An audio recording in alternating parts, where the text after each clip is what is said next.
ngathi mbani mahlalela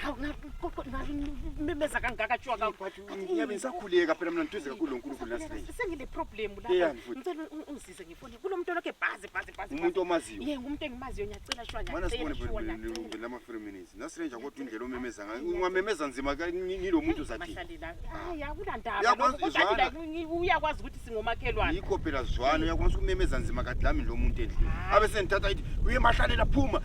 loba kuthiwa ule emergency la uyanokha ukuthi unikezana la kufuze abekwazi ukuthi ungumakhelwane uyasebenzisana labantu ye phatha konke umenyezwe nzima hayi mahlalela ungenzi njalo hamba ngiyacela shwa kodwa ndama 3 minutes lama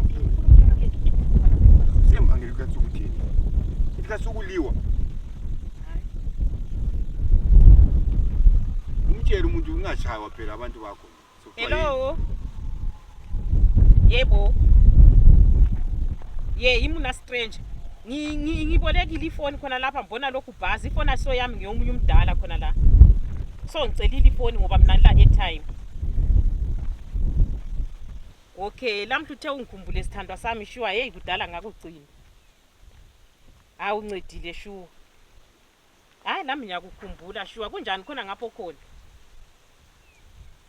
kuhle phela thina sibona umqando hayi kuyaqanda ngapha lo moya ye ngicela nxa usubuya phela umphathele okumnandi ngicela ukuthi ukunizame hey ezimnandi yazi yasho okumnandi la uzabona ukuthi uzathengani busumfakela le airtime njengoba ubona nje khona apha sengicela ifoni yomunye umdala khona lapho uzagcina esejinga ngefoni yakhe yabe sengijingela ubani futhi into zokucela sithanda sami ziyahlupha ye kufuze ungifakele i-airtime lapha ezwana alright anti wothi mbiseli ilokhu zenini ifoni yomnikazi njengoba ngikutshela ukuthi ngicelile ifoni ye ungifakele i-airtime hayi mina senzalinda wena nje alright sithando sami alright bye love you alright wothi mbiseli ifoni kumnikazi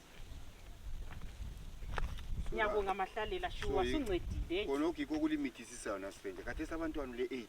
khona ukuthiwa ngingiphathele ezimnandi umphathele ezini yiko bekumithisa awuzicabangeli kuyini khona ukuyikucelani emuntwini inkulumo bana ngicela ezimnandi angithi ngifonelwa ngumuntu wami uyakukhuza plus ungathi ebantwini bakuthiwa umunye umdala ngizomdala mina ngathi umdala wendlovu umdala uyakhuluma ukuthi umunye ubhuti hayi umunye umdala omunye umdala uncedile kuhle naSilenje uncedile kathi manje problem ingabe kathi nxa ngithe omunye umdala so ungabe ugijima lapho ungathi uyangishayinela uzokhuluma into zothando love you hayi angikushayineli kwenziwa njalo la uyacabangela abanye abantu amanye amazwi akhuluma phambi komunye umuntu ucabanga ukuthi kufika njani kini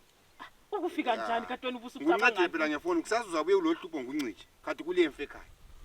lokho wenza naSilenje ungathi ushayinela umuntu ungaboleka into ekumbi ifoni emuntwini khuluma lawe ukuthi unanzele into omunye umuntu lawe ngumuntu kule miso katweni ubusucabangeni manje ngicabangeni lami ngumuntu phela ngiyasuka ukuthi kuthiwa ngidonki kunguya ngifuna yini lawo ufunani yathi manje nxa uzantshela ngemizwa mina ngikhuluma nomuntu wami ngikhulumela amazwi wakhulumela anti bengikhuluma nesithandwa sami yikho phela ngabe bengikwazi ngabe ukwazi ukuthi ngifonele indoda iboyfriend wami egedini ngani ayikho nto kulo muntu engingamaziyo mpaza wena ukwazi ukuthi belikhuluma indaba zenu kathi ngikhulume kubi kade sula abantwana lapha nenqumbi yabantwana la uya-adjust ezinye amazwi akho yenza ukuthi unikeze abantu into yokwenza bakumithise uzazala kathi ukukhuluma lo muntu sengimitha uyacimzala njengexoxo ibhanti labantwana litsha khona le hayi akumelanga ukhulume njalo kathi sokuliwa yini mina ngibuye ngizocela uncedo khona la wena sungikhulumela amagama anzimanzima kulungile esikotho lacina lihlala licentile ngani uthi uyacentshwa esikotho yes acenta yikho ke bengunceda ngenza next time ukuthi lawe nxa ukhuluma labantu bakho ngicabangela ngicela ukuthi uvale igedi nxa uphuma lapha yamadonkana uvale igedi kulungile hayi ngizavala kulungile lisale kuhle sibongile kakhulu kushayina phela lo